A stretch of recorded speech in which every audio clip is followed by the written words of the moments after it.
പ്രവാചകൻ സല്ലല്ലാഹു അലൈഹി വസല്ലം തങ്ങൾ എല്ലാ നിലയ്ക്കും കാരുണ്യത്തിൻ്റെ പ്രവാചകനാണ്. അവിടുത്തെ കാരുണ്യവും ദയാവായ്പും അനുഭവിക്കാത്ത ഒരു വസ്തുക്കളുമില്ല, ജീവനുള്ളതും ജീവനില്ലാത്തത്. പ്രവാചകൻ്റെ ആ സ്നേഹവും കാരുണ്യവും ആ ദയാവായ്പും വാത്സല്യത്തിൻ്റെ സന്ദേശങ്ങൾ നമ്മുടെ ജീവിതത്തിൽ പുലർത്തേണ്ടതുണ്ട്. ഇന്നത്തെ കാലം അക്രമത്തിൻ്റെയും അഹിഷ്ണുതയുടെയും കൊലപാതകത്തിൻ്റെയും യുഗത്തിലൂടെ സഞ്ചരിക്കുമ്പോൾ പ്രവാചകൻ്റെ ആ റഹ്മത്ത്, കാരുണ്യം, അവിടുത്തെ സന്ദേശങ്ങൾ, അവിടുത്തെ ചരിത്ര സംഭവങ്ങളെല്ലാം നമ്മുടെ ജീവിതത്തിൽ അയവിറക്കാൻ നാം ശ്രമിക്കണം. നമ്മുടെ സർവ്വപ്രവർത്തനങ്ങളിലും പ്രവാചകൻ്റെ എല്ലാ സന്ദേശങ്ങളും ഉണ്ടായിരിക്കട്ടെ. അസ്സലാമു അലൈക്കും വറഹ്മത്തുള്ളാഹി വബറകാതുഹു. ബിസ്മില്ലാഹിൽ അൽഹംദുലില്ലാഹി വസ്സലാത്തു വസ്സലാമു അലാ സയ്യിദിൽ മുർസലീൻ വഅലാ ആലിഹി വസ്വഹ്ബിഹി അജ്മഈൻ, അമ്മാ ബഅദ്. പ്രിയമുള്ളവരെ, ലോകത്തിൻ്റെ അനുഗ്രഹമായിട്ടുള്ള മുഹമ്മദ് മുസ്തഫ സല്ലല്ലാഹു അലൈഹി വസല്ലം തങ്ങളെ അള്ളാഹു അയച്ചിട്ടുള്ളത് വിശുദ്ധ ഖുർആൻ പറയുന്നത് വമാ അർസൽനാക ഇല്ലാ റഹ്മത്തൽ ലിൽ ആലമീൻ. ലോകം മുഴുവനും അനുഗ്രഹമായിട്ടാണ് പ്രവാചകൻ സല്ലല്ലാഹു അലൈഹി വസല്ലം തങ്ങളെ അള്ളാഹു നിയോഗിച്ചിട്ടുള്ളത്. അത് ലോകത്ത് ആ കാരുണ്യം, ആ അനുഗ്രഹം മുഴുവൻ ജനങ്ങൾക്കും മാത്രമല്ല ജീവജാലങ്ങൾക്കും പ്രകൃതിയോട് പോലും പ്രവാചകൻ കാരുണ്യം കാണിച്ചിട്ടുണ്ട്. ആ കാരുണ്യത്തിൽ നിന്നുള്ള ചില വാക്കുകളാണ് ഈ നിമിഷങ്ങളിൽ ഓർമ്മിപ്പിക്കുന്നത്. പ്രവാചകൻ്റെ കാരുണ്യവും ദയാവായ്പും ലോകത്തുള്ള ജീവനുള്ള വസ്തുക്കൾക്കും ജീവനില്ലാത്ത വസ്തുക്കൾക്ക് വരെ എത്തിപ്പെട്ടിട്ടുണ്ട്. പ്രവാചകൻ സല്ലല്ലാഹു അലൈഹി വസല്ലം തങ്ങൾ കുട്ടികളോട് കാരുണ്യം കാണിച്ചിരുന്നു, വാത്സല്യം കാണിച്ചിരുന്നു.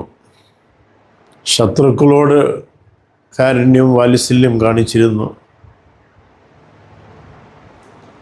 അതുപോലെ തന്നെ അടിമകളോടും ദുർബലരോടും അഗതികളോടും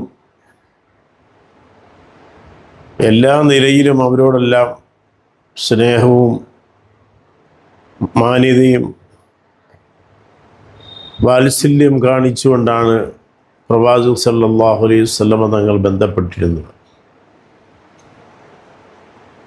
ഈ നിലയിൽ നാം ചിന്തിക്കുമ്പോൾ നബി സല്ലല്ലാഹു അലൈഹി വസല്ലം തങ്ങൾ ശത്രുക്കളോട് ഇത്രത്തോളം മാന്യമായി പെരുമാറിയിട്ടുള്ള ഒരു നേതാവ് ലോകത്ത് നമുക്ക് കാണാൻ സാധിക്കുകയില്ല. സ്വന്തം നാട്ടിൽ നിന്ന് ശത്രുക്കളുടെ ശല്യം സഹിക്കവയ്യാതെ മക്കയിൽ നിന്ന് പുറപ്പെടുമ്പോഴും ആ ശത്രുക്കളും അതുപോലെ തന്നെ അവരെ ആക്രമിച്ചവരോടും മദീനയിലെത്തിയപ്പോൾ അവിടെ പ്രവാചകൻ ഉപദ്രവിച്ച ആൾക്കാരോടും മക്ക വിജയം സംഭവിച്ച നാളിൽ പ്രവാചകൻ സല്ലല്ലാഹു അലൈഹി വസല്ലം തങ്ങൾ അവരോട് പറഞ്ഞിട്ടുള്ള ഒരു മുന്നറിയിപ്പ് സന്ദേശം, ഇദ്ഹബു അൻതുമു തുലഖാഹ്, നിങ്ങൾ സ്വതന്ത്രരായി പോയിക്കൊള്ളുക, ഇനി നിങ്ങൾക്ക് യാതൊരുവിധ ശിക്ഷയുമില്ല എന്നുള്ള പ്രവാചകൻ്റെ ആ മുന്നറിയിപ്പ് ലോകത്ത് കാണിച്ച ഏറ്റവും വലിയ കാരുണ്യമാണ്. ആ കാരുണ്യം പ്രവാചകൻ സല്ലല്ലാഹു അലൈഹി വസല്ലം തങ്ങളെ വധിക്കാൻ വേണ്ടി കൊട്ടേഷൻ കൊടുത്തവരോട് പോലും മാന്യമായ നിലയിൽ പെരുമാറി അവരെ ചേർത്തു പിടിക്കുകയാണ് ചെയ്തത്. കുട്ടികളോടുള്ള കാരുണ്യം, പ്രത്യേകിച്ച് പെൺകുട്ടികളോടുള്ള വാത്സല്യം ഏറ്റവും വലിയ ഉദാഹരണങ്ങളാണ്. പ്രവാചകൻ സല്ലല്ലാഹു അലൈഹി വസല്ലം തങ്ങൾ നിസ്കരിച്ചു കൊണ്ടിരിക്കുമ്പോൾ അവിടുത്തെ പേരക്കിടാക്കളായ ഹസൻ ഹുസൈൻ റളിയല്ലാഹു അൻഹു അവിടുത്തെ പിരടിയിൽ മുതുകിൽ വന്ന് വാഹനമായി പ്രവാചകനെ, ലോകത്തിൻ്റെ നേതാവായ പ്രവാചകൻ സല്ലല്ലാഹു അലൈഹി വസല്ലം തങ്ങളെ നിസ്കരിച്ചു കൊണ്ടിരിക്കുമ്പോൾ, സുജൂദിലായിരിക്കുമ്പോൾ പ്രവാചകൻ്റെ പുറത്തു കയറി കളിക്കുകയാണ്. ആ പ്രവാചകൻ ചെയ്തത് അവരുടെ താല്പര്യം സംരക്ഷിക്കുകയാണ്. അവരുടെ ആ കളിവിനോദങ്ങളിൽ നിന്ന് അവരെ ശല്യപ്പെടുത്താതെ, അവരുടെ താല്പര്യം കുറവ് വരുത്താതെ, അവരുടെ ഇഷ്ടങ്ങൾ നടത്തിക്കൊടുത്ത് പ്രവാചകൻ സുജൂദ് നീട്ടിയ സംഭവം നമുക്കെല്ലാം അറിയാം. ലോകത്തെ ഏറ്റവും വലിയ കാരുണ്യത്തിൻ്റെ ഉദാഹരണമാണ്. പെൺകുട്ടികളെല്ലാം ജീവനോട് കൊലപ്പെടുത്തിയിരുന്ന കാലത്ത് പ്രവാചകൻ സല്ലല്ലാഹു അലൈഹി വസല്ലം തങ്ങൾ പെൺമക്കളെ സംരക്ഷിക്കുന്നവർക്ക് സ്വർഗമുണ്ടെന്ന് അവിടുന്ന് പഠിപ്പിക്കുകയുണ്ടായി. ദുർബല വിഭാഗങ്ങളോടും അടിമകളോടും പ്രവാചകൻ സല്ലല്ലാഹു അലൈഹി വസല്ലം മാന്യമായി ബന്ധപ്പെടണം. അടിമകൾ നിങ്ങളുടെ സഹോദരങ്ങളാണ് എന്നുള്ള പാഠം, ആ സന്ദേശം നമുക്ക് വലിയ മഹത്വങ്ങളാണ് പഠിപ്പിച്ചു തരുന്നത്. അഗതികളെയും അനാഥകളെയും പാപങ്ങളെയും സംരക്ഷിക്കുന്നവർ കൽ മുജാഹിദ് ഫി സബീലില്ലാ, ദൈവമാർഗത്തിൽ വലിയ മഹത്വമുള്ളവരാണ്. ദൈവമാർഗത്തിൽ ധർമ്മസമരം ചെയ്യുന്നവരെ പോലെയാണെന്ന് പ്രവാചകൻ്റെ വാക്ക്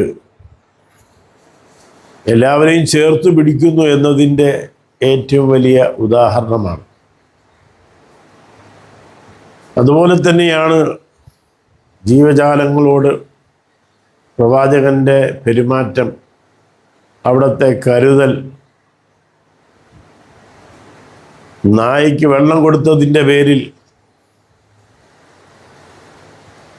ഒരു മനുഷ്യൻ്റെ പാപങ്ങൾ പൊറുപ്പിക്കപ്പെടുന്ന കഥയും, ഒരു പൂച്ചയെ കെട്ടിയിട്ട് പട്ടിണിക്കിട്ട് ഭക്ഷണം കൊടുക്കാത്തതിൻ്റെ പേരിൽ നരകശിക്ഷ അനുഭവിക്കുന്ന സ്ത്രീയുടെ കഥയും നമുക്ക് മുമ്പിൽ പഠിപ്പിച്ചു തന്നത് ജീവജാലങ്ങളോടുള്ള കാരുണ്യത്തെക്കുറിച്ചാണ്. ഈ നിലയ്ക്ക് നാം ആലോചിപ്പിക്കുമ്പോൾ പ്രവാചകൻ സല്ലല്ലാഹു അലൈഹി വസല്ലം തങ്ങൾ എല്ലാ നിലയ്ക്കും കാരുണ്യത്തിൻ്റെ പ്രവാചകനാണ്. അവിടുത്തെ കാരുണ്യവും ദയാവായ്പും അനുഭവിക്കാത്ത ഒരു വസ്തുക്കളുമില്ല, ജീവനുള്ളതും ജീവനില്ലാത്തതും. പ്രവാചകൻ്റെ ആ സ്നേഹവും കാരുണ്യവും, ആ ദയാവായ്പും വാത്സല്യത്തിൻ്റെ സന്ദേശങ്ങൾ നമ്മുടെ ജീവിതത്തിൽ പുലർത്തേണ്ടതുണ്ട്. ഇന്നത്തെ കാലം അക്രമത്തിൻ്റെയും അഹിഷ്ണുതയുടെയും കൊലപാതകത്തിൻ്റെയും യുഗത്തിലൂടെ സഞ്ചരിക്കുമ്പോൾ പ്രവാചകൻ്റെ ആ റഹ്മത്ത്, കാരുണ്യം, അവിടുത്തെ സന്ദേശങ്ങൾ, അവിടുത്തെ ചരിത്ര സംഭവങ്ങളെല്ലാം നമ്മുടെ ജീവിതത്തിൽ അയവിറക്കാൻ നാം ശ്രമിക്കണം. നമ്മുടെ സർവ്വപ്രവർത്തനങ്ങളിലും പ്രവാചകൻ്റെ എല്ലാ സന്ദേശങ്ങളും ഉണ്ടായിരിക്കട്ടെ എന്ന് പ്രാർത്ഥിച്ചുകൊണ്ട് ഈ ചെറുവാക്കുകൾ ചുരുക്കുന്നു. അസ്സലാമു അലൈക്കും വറഹ്മത്തുള്ളാഹി വബറകാതുഹു.